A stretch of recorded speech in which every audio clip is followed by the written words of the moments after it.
closing message, but I feel compelled to say what I'm about to say.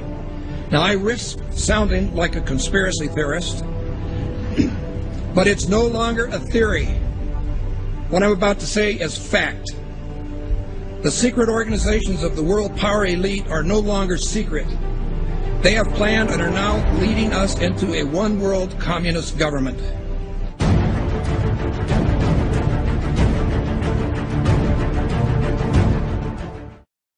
Executive order signed by President Obama has sparked controversy on both sides of the political aisle. The National Defense Resources Preparedness Executive Order was signed quietly Friday night. It gives the president the power to control U.S. resources. The Rules Committee is going to meet in the House. They are going to come up with a rule that makes it okay for them to do a same-day bill. So they'll pass this rule. It's, believe it or not, called martial law. This would give the President of the United States the authority to declare basically martial law during times of peace. There are new disturbing developments out of Washington tonight regarding the President's belief that he has the legal authority to assassinate U.S. citizens.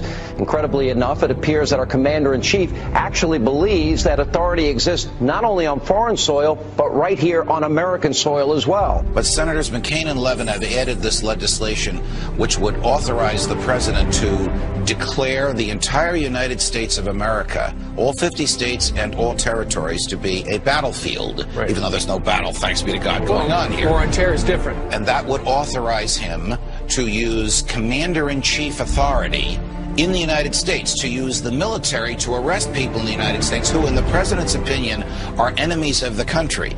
Particularly to hear President Obama claim the power to keep people in prison indefinitely with no charges against them, no conviction, no sentence, just imprisonment.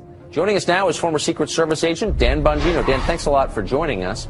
What do you mean there's no such thing as gun control, only people control? Tell me what that means. Tucker, this is larger ideological ploy by this administration. They're not being authentic with America, whether it's the sequester, healthcare, or the gun control issue. What they do is they manipulate an emotional crisis, a national emotional crisis, to further an ideological agenda which involves the evaporation, the slow disintegration of your civil rights, your liberties, your ability to live and let live. And it's a disturbing pattern that, frankly, is really starting to get under my skin. The U.S. is funneling money into tracking systems that are threatening to make the very concept of privacy a thing of the past. It could mean people's every move being used against them to keep them under surveillance. The information age was an era nearly everybody embraced. But today's surveillance age, experts say, is a reality almost no one can escape. David, why does the DHS need 450 million hollow point bullets? That kind of ammo that they purchased from ATK, hollow point ammunition, as you had explained, it's designed to, tear through human flesh and then expand. It's designed to kill people. This is not the optimal kind of ammo you would buy for target practice. It's more expensive and it's more precise. Do you think this is a sign that they're preparing for some sort of mass civil unrest? So they have an open bid right now, DHS, for even more ammunition, for 175 million rounds of .223 caliber rifle ammo. It's almost identical to the ammunition used by NATO peacekeeping forces. So that's very interesting. Are they planning on some kind of widespread economic unrest in the U.S. that would require NATO forces to help us out? $500 million in surplus military weaponry from the Pentagon, which is authorized through the Pentagon's 1033 program. During the late 70s, Congress passed legislation called Posse Comitatus, barring the military from operating on American soil. And in the early 80s, there was an effort to circumvent that in Congress by arming police with military-grade weaponry. And now we're seeing that play out in the streets. People in the inner city in the U.S. have been experiencing this. So civilians in the U.S. are now up against basically military-style policing.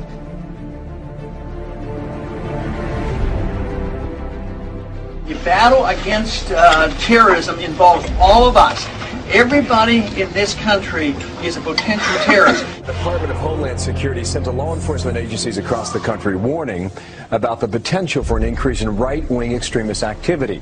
It warns about groups and individuals dedicated to single issues like abortion, immigration, and gun rights. Tonight, our focus is on every American's right to freedom of expression and freedom of religion. It's the Christians who are under siege by government officials and anti-religion groups who think Christmas and Christianity have no business in the public arena. The Department of Defense has just issued a new list of extremists that should be watched.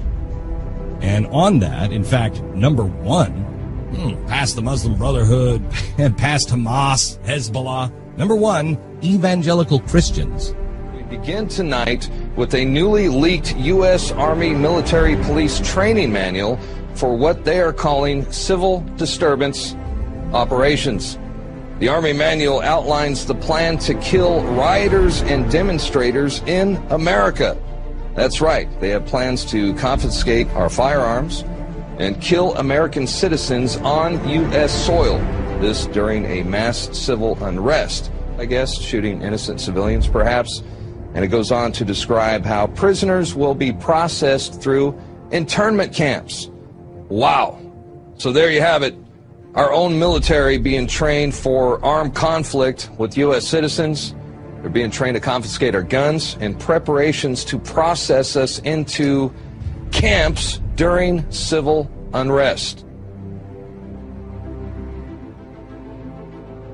A pretty scary scene along the Chicago River turns out to be a military training exercise. There was nothing routine that folks reported about seeing the jarring, as they witnessed the jarring scene of at least 3 Black Hawk helicopters flying at times in close order formation. Just in, a military drill in downtown Miami, complete with these Black Hawk helicopters, elite soldiers and police officers swarming the street.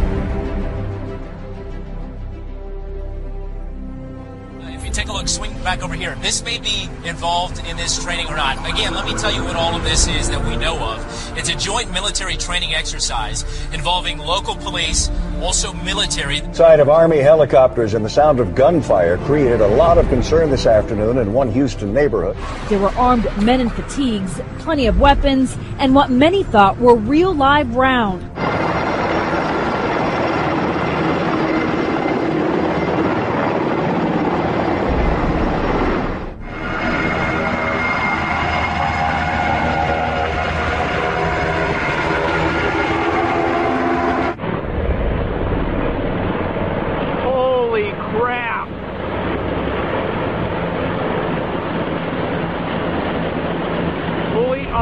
Black Hawk, I told you they were coming. There's no lights on them.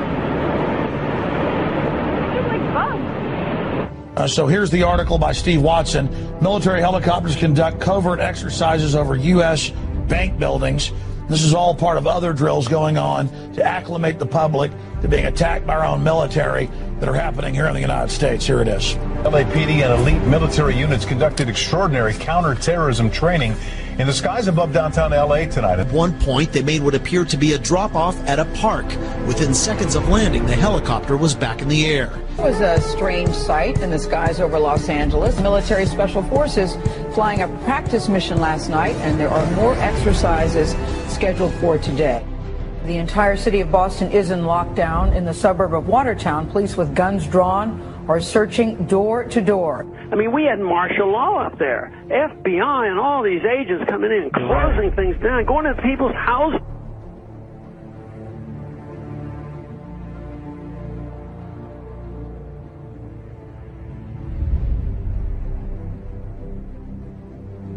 Mr. President, I do want to get right to the news of this week. Sure. The terrorism in Boston. Yeah. Many people have wondered if it took you right back to 9/11 when you heard it. Well, at first, I was deeply concerned that there might have been a organized plot. I don't know all the facts. I don't think we all know all the facts, but I was deeply concerned that this could have been, another